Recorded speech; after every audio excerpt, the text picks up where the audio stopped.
All right. Dividing rational expressions follow up to multiplying rational expressions, and really there's only one difference. So if we remember, right, review, when we divided fractions, 2/5 divided by like 1/2 would be what? What's this the same as? 2/6 times 2. Yeah, 2/5 times 2/1, or 2/5 times 2. This is too much effort to see. So can I cancel these 2's? Like there's a 2 up here and a 2 down here? No. When can I look for canceling? When can I start Once you canceling? flip. After I flip, exactly. So in this problem, there's nothing that I can cancel. Now, if I write it like this, do you guys remember how to multiply a fraction times an integer? Like, okay, I could just write it like this. If you're multiplying a fraction times an integer, you multiply the integer times the numerator. Right? Just like the same thing. It's the same thing, it's just sometimes this is confusing to people. So if you want to write it like this, that's fine. Or you can just remember, okay, times the numerator. So either way, we get 4/5. Is that it? 4/5. Go. That's so easy. Now we get to do it with rational expressions. So, well, not quite yet. So wait, what though? What would happen though if I had something like this? What? You flip, yeah, you flip the second one and multiply. Because otherwise it's pretty much exactly the same thing. Yeah. Yeah. And then you gotta flip it back, which is too much work. And then you just get, It's too much effort. and that wouldn't work. Right. All right, let's look at another type of problem. So 3/7. What if we had this? 3/7 divided by 2. So instead of, 2/1. yeah, it's going to be really helpful now to think about this as a fraction. Because then we see that this is really saying what? 3 divided by 1/2. 3/7. 3/7 times Yeah, 1/2. 1. So we just did all that. So when we divide by fractions, right? When we multiply by fractions, we're really kind of doing the same thing. Like dividing by 2 is the same thing as multiplying times 1/2. Which if you think about it, it makes sense. Like what is half of 10? That's 5. What is 10 divided by 2? Oh, that's also 5. And that's kind of the same rule that we're using here. It's just when we say that with fractions, it's not as intuitive, right? Like what is 2/5 divided by 1/2? I don't really know. If you were to just ask me that, I'd have to think about it and calculate it, right? But when you ask what is, a number divided by 2, it's a little bit more intuitive. We're not really going to go in any deeper to like why does this work? Why do we flip and multiply instead of dividing? But you should know it's what we do. It kind of makes sense, especially if you think of this example. Dividing by 2 is the same as multiplying by 1/2. And so we're going to remember that now as we look at the lovely, beautiful, our favorite part of algebra. Yay, Right? rational Rational expression. All right. 3n squared over 6n divided by 16n over 5. So now you flip it. Okay, I want to talk about a couple things here.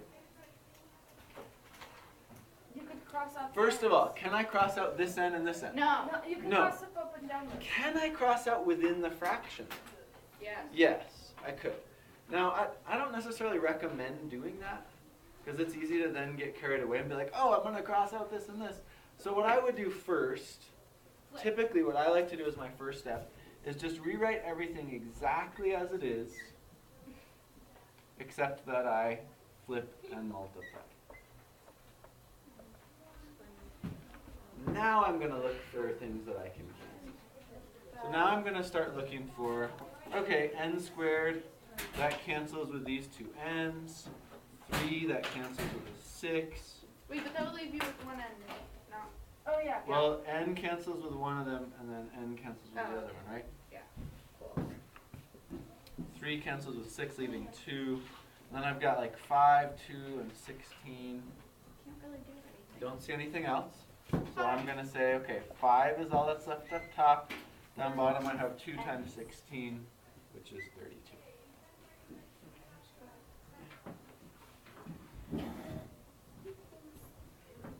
So this is the same as what we did yesterday, right? I mean, this is just multiplying rational expressions. Really, the only difference is this first step. Flip and multiply. Yeah. You could also, if you don't want to like cross things out, like you can cross out the ends and whatnots, but if you wanted to just like multiply it as is without like crossing anything out and then reduce, you could do that too. You could. Simplify it. Definitely. Yeah, and different people have different preferences. It's always true when you're multiplying rational expressions that if you can reduce the fraction, you can reduce before you multiply, and vice versa. It's not like you're going to suddenly multiply and there'll be something new there to reduce. That just doesn't happen.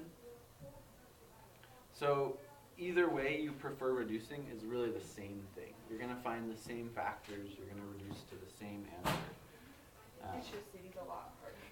Personally, I think this is easier because the numbers are already factored, right? So instead of looking at 6 times 16 and trying to find factors, I'm only looking at 2 times 16. And that's why I like to reduce beforehand. It's just 96 and then. Right. So then we'd be looking at like 15 over 96, That's, and we'd that's say, oh, they six both now. have a 3 in them. Oh. We'd end up with the same thing. All right. Let's do a slightly more complicated example. Oh yeah. This is crazy. What if I had something like this? X squared minus 25 over x plus divided by x plus 5. There's different squares. The squares on the top one. Okay, so we can factor this. And it doesn't matter when we factor, you can factor now if you want. Personally, my preference is, I see the division, I just want to get rid of it. But wait a second. How do I get rid of this Over division? one. pivot. Yeah, I think of this as being x plus 5 over 1. And then I flip and multiply. So I like to do that first. X squared minus 25 over x plus 3 times 1 over x plus 5. So it's just x minus 5 and x plus 3 over. Well, you could, Close. you could Okay, so subtract now this. now I would factor this. So I Yeah, would we say did all- yeah. x plus 5, And x minus 5. x minus 5, boom, cross that out. And then you can cross out the x plus 5. Cross out the x plus 5. So it's just x minus 5 over x So plus it's 3. just x minus 5. Let's practice an excluded value with this problem. What could x not be here? Negative X 5. would be negative. Yeah, if x were negative 5, we'd have negative 5 plus 5. That would be 0. We can't have 0 in X our can't denominator. be negative So 3. x could not be negative 5. And while we're at it, negative 3 would make this fraction, this denominator 0, so x can't. So there's always going to be like, well, not always, but it's always a possibility for there to be more than one number there. That is the exit value. Yeah. There could be 0 numbers there too, though. I mean, it is possible to have no excluded values if there were never any x's in the denominator. Right? Okay. All right, let's do one more example. Ejemplo.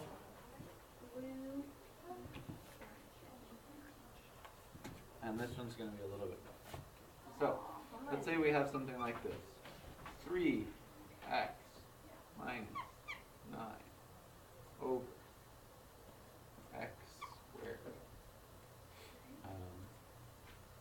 minus 6x plus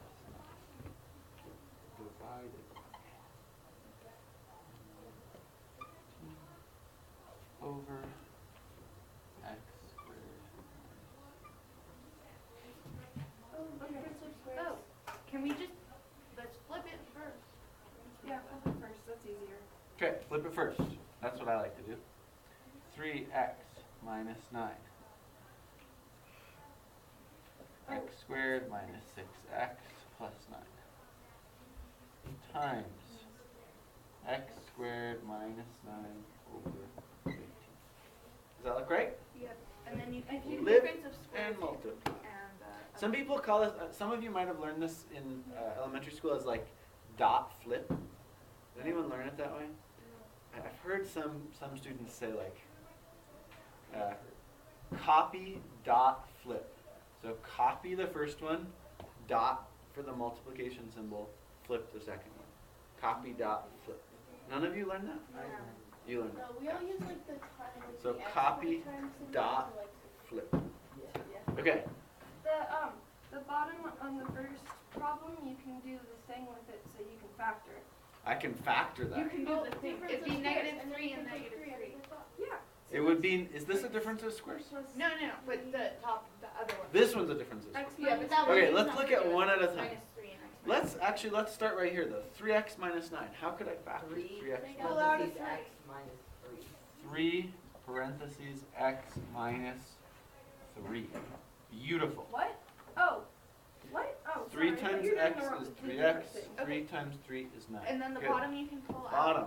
At the bottom it's going to be x plus, x minus 3 and x minus 3. So x minus 3 squared. X minus 3. But you can cross out both x minus 3s once you factor Squared. the second part.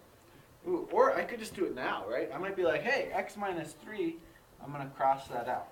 But then you just Yeah, then there's another one though. And then Yeah, on the other Now side. over here I have what? you have x plus 3 and x minus 3. X So you have plus 3, 3 over x 1. minus 3. And then you can cross Oh, and you can cross out the 3 and 15. Can I cross? Yeah, so 15, So it's just that has a 3 in it, so that becomes 5. X minus 3, that crosses with x minus 3. Ah, slow down. And I am left with what? x plus Plus 3 3 over 5. Beautiful. That was really That was choral. Choral, like not like with an H, like from a chorus. Oh. Not like the stuff that lives under the ocean. Oh. Okay, let's do an excluded value. Negative 3. What? Negative 3. Oh yeah. Okay, x could not be Negative 3. Positive. Yeah. negative 3. Yeah, that's what I Positive. thought too. X could not Which be one is it? positive 3. Positive. Positive 3, right? Because 3 minus 3 would be 0. X can't equal. It doesn't matter if this is 0 because that's in the numerator. So x could not be 3. The illuminator. The illuminator. Or All right. See, why can't you divide by 0? Questions. Why don't friends let friends divide by 0? No questions? That would